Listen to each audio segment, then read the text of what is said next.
Bienvenue au Japon, et plus précisément à Tokyo. Si le pays est connu pour son subtil mélange entre technologie et tradition, on le sait moins, mais c'est aussi un pays de passionnés d'automobile.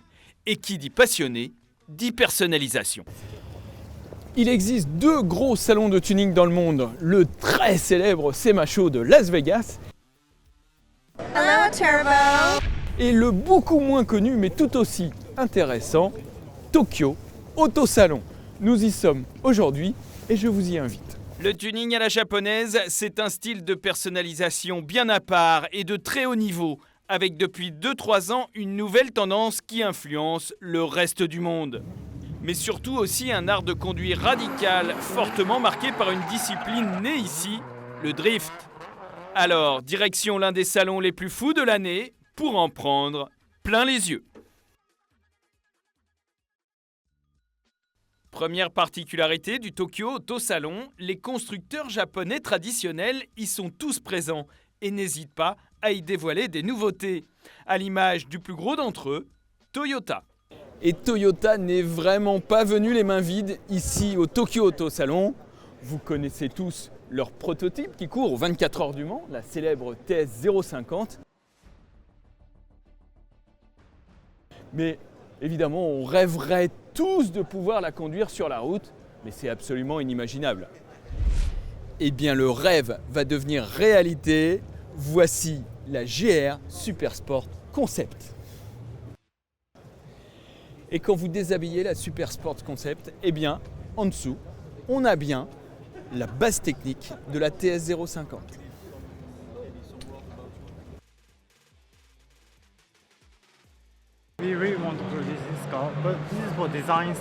Nous allons vraiment produire cette voiture, mais pour l'instant ce n'est qu'une étude de style.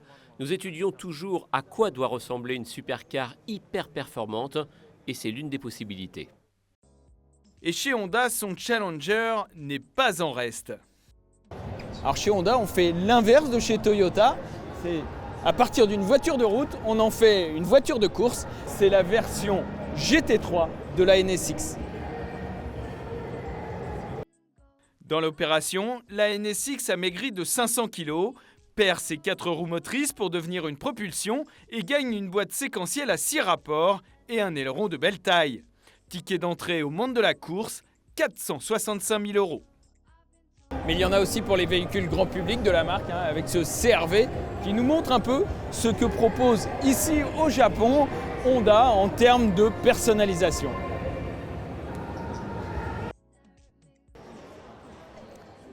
Mais le Tokyo Auto Salon, c'est évidemment les préparateurs. Et au niveau des préparateurs, il y en a un qui depuis 2-3 ans est absolument incontournable au Japon. Nous sommes sur son stand, il s'appelle Liberty Walk. Et pour nous en parler, nous avons rendez-vous avec un spécialiste de la voiture japonaise, Ludovic. Salut Cyril. Salut comment Ludovic. ça va? Alors Ludovic, Liberty Walk, c'est un phénomène. Tonnerre, c'est un phénomène depuis quelques années sur le Tokyo Auto Salon et un peu partout dans le monde, puisque leurs kits ils se vendent un peu partout dans le monde. Donc c'est la grosse tendance depuis 2-3 ans au Tokyo Auto Salon, donc c'est des belles voitures posées au sol sur des belles jantes avec un beau kit de carrosserie. C'est une tendance qui a un nom, ça s'appelle le stance. Le stance. Le stance. Alors c'est répandu un peu partout dans le monde, on en trouve en France aussi, on en trouve beaucoup aux États-Unis, mais là vraiment au Japon, là, voilà, on a vu sur le Tokyo Auto Salon, de toute façon il y a beaucoup de voitures. Et quand Ludovic dit que les voitures sont posées par terre dans le stance, on le voit sur cette LC500, Lexus LC500 que vient de dévoiler Liberty Walk. Regardez, il n'y a pas beaucoup d'espace entre la roue et la carrosserie. Et alors, au sol, c'est incroyable, on ne peut même pas passer le doigt.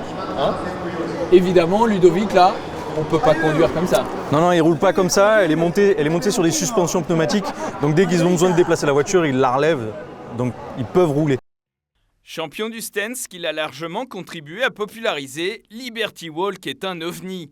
Quasi inconnu il y a encore 5 ans, aujourd'hui il fait la loi avec son style bien à lui et la personnalité haut en couleur de son directeur.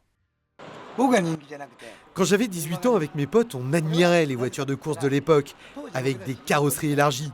Aujourd'hui, nous avons la cinquantaine et nous avons la nostalgie de ces autos, donc nous nous en inspirons pour montrer aux jeunes générations qui sont moins passionnées que la voiture, cela peut être fun. Et c'est ça l'esprit de Liberty Walk, le fun. Ses modèles de prédilection, Lamborghini, Ferrari et Nissan GT-R, mais aussi BMW et depuis peu la nouvelle NSX ou la toute récente LC500. Mais Liberty Walk cache un secret bien gardé que seuls les passionnés de stance connaissent. Derrière cette mode se cache un homme de l'ombre. Alors là, Cyril, je t'amène sur le stand de la personne incontournable du salon. Donc c'est Mur Hassan, Le gourou, voilà, le patron de Terra Kyoto. Donc c'est Pandem. Pandem, voilà, exactement, ou Rocket Bunny. Ce gars-là, c'est vraiment le génie qui a lancé toute une mouvance autour du stance. Kei Miura, c'est lui. Avec son look inimitable, il est non seulement le génie du stance, mais aussi le principal fabricant pour la plupart des autres préparateurs. Par exemple, chez Liberty, c'est de chez lui? C'est de chez lui, exactement. C'est À la incroyable. base, ça vient de chez lui. Un kit Grady, c'est un kit Rocket Bunny qui vient de chez lui. Voilà, il y a beaucoup de marques qui sont en fait origine Pandem, Terra Kyoto.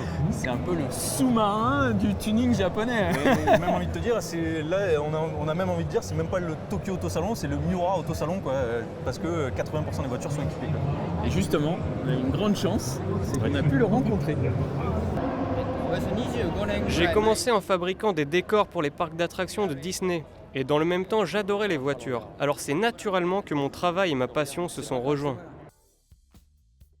Sorti du stance, tous les délires sont permis sur le Tokyo Auto Salon. Jusqu'au bling bling ultime. Et qui dit tuning au Japon dit forcément drift. Le drift est présent au Tokyo Salon. Il y a même les meilleurs ici. Et nous assistons à des démonstrations extraordinaires.